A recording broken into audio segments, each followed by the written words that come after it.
Okay, so I came across an article on the Daily Wire. This is very interesting. Now, I don't know if it's true or not, but I think it is. Here is the article. It's by Hank Berrien, posted on July 21st, 2017.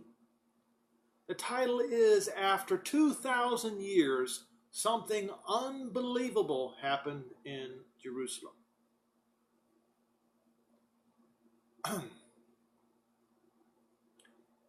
Now, before I get into it, I want to remind everybody,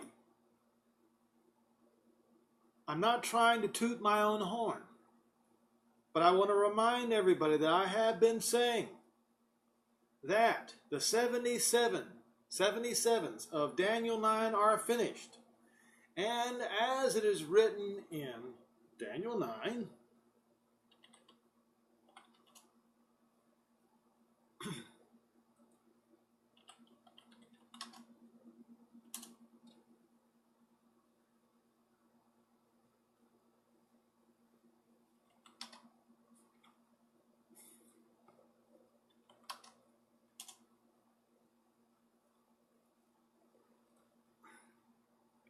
Gabriel spoke to Daniel, and he said that once the 77s were finished, this would happen. O Daniel, I am come forth to give you skill and understanding. At the beginning of your supplication, the commandment came forth, and I am come to show you, for you are greatly beloved. Therefore understand the matter and consider the vision.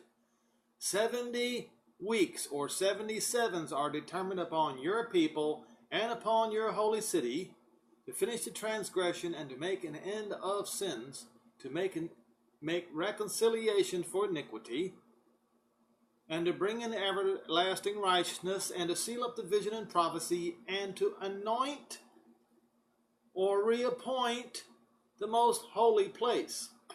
Now Jerusalem is the most holy city, and the most holy place in Jerusalem is on the Temple Mount. Now, I have said the 77s ended in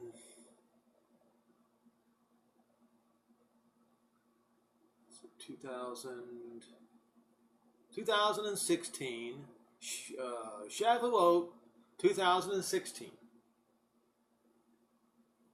Yes, that is correct. Which would mean it would be Shavuot 5776 is when it ended on the Hebrew calendar. And of course, the Jews say that a jubilee, so another year, had to pass. And the jubilee was the 50, Jerusalem's jubilee, 50 years, ended. Shavuot 2017. And we are not even, listen folks, we are not even, or barely, we're 2 months out, 2 months away from that point in time, from the end of that jubilee. And what happens? I will continue reading on your newswire. On Wednesday, something extraordinary happened in Jerusalem. Remember, 2 months have gone by, only 2 months. For the first time in millennia, that's right, for the first time in millennia, Jews were allowed to actually pray on the Temple Mount. Stop the presses, folks. This is extraordinary. For the first time, Jews were allowed to pray on the Temple Mount, on the most holy place. Is that a sign of the reappointing of the Temple Mount, the re-anointing of the Temple Mount? Because you see, when the New Jerusalem comes down, I suspect that since Jehovah and Yeshua are the temple, that will be the location of where the throne is, on the Temple Mount. That is my guess. So then, if the Jews now are allowed to pray on that Temple Mount, does that mean now that Jehovah desires to listen to the prayers of the holy people once again? I'm inclined to think so. I'll continue reading the article. Jews have been forbidden to pray there in recent decades because the mount is controlled by the Islamic Waqf, a Jordanian trust site, but after the murder of two Druze Israeli policemen at the mount by two Muslim terrorists, the Israeli government closed the Temple Mount to the Muslims for the first time in decades. Jewish visitors were also banned, but 2 days later, metal detectors were installed for Muslims who wanted to enter, prompting a Muslim boycott of the site. Ironically, Jewish visitors have always had to enter through metal detectors. Because the Muslims boycotted the site, Christians and Jews were able to pray on the mount.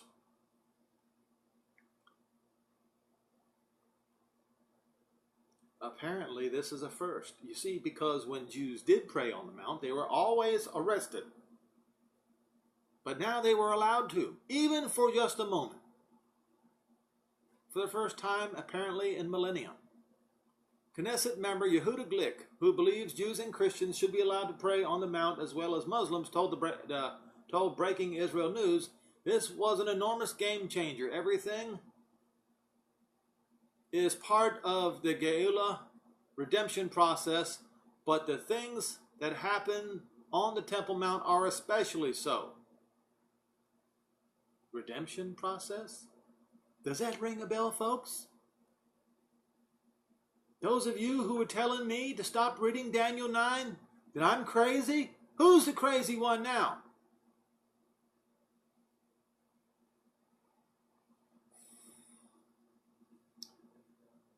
Especially so, if we want to bring world peace, we have to start there. Israeli police were still ordered to stop non-Muslim prayer, but many Jews took advantage of the opportunity to pray. Rabbi Jeremy Gimpel, co-founder of the Land of Israel Network, emulated Jews of 2,000 years ago and prostrated himself on the stones. The Israeli police removed him from the site.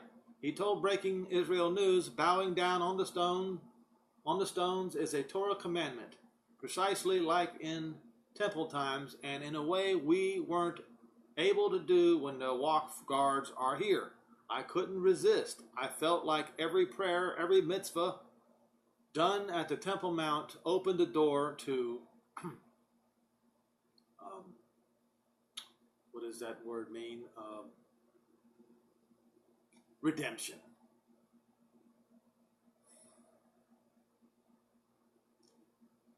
So he says that he felt like every prayer, every mitzvah, which is a Torah commandment, done at the Temple Mount, opened the door to Geula or redemption just a little more.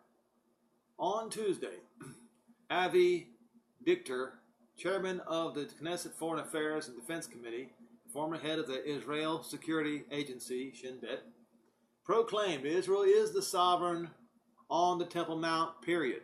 The fact that the Waqf became a sovereign on the Temple Mount ended last Friday.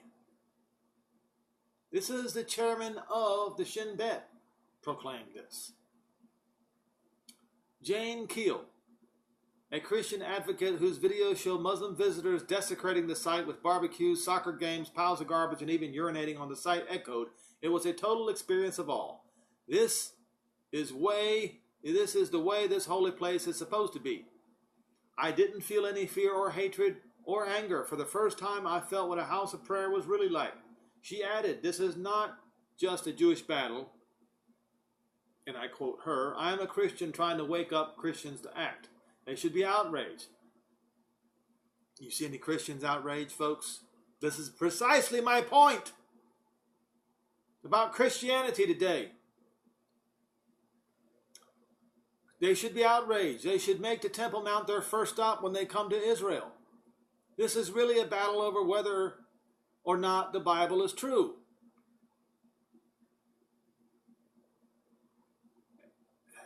Aidan O'Connor, a Jewish Canadian student who is studying in Israel, posted a Facebook video of herself reciting the Shema, the holiest prayer in Judaism, at the site.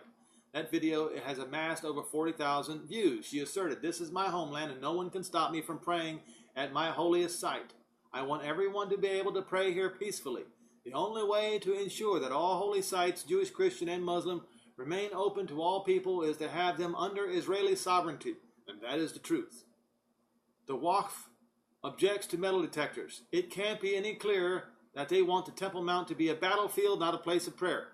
So Yehuda Glick concluded, without any compromise, the Temple Mount has to be a universal house of prayer and cannot be a place of violence. Now, something happened on Wednesday that I almost overlooked, I almost didn't see. I'm so glad I saw this.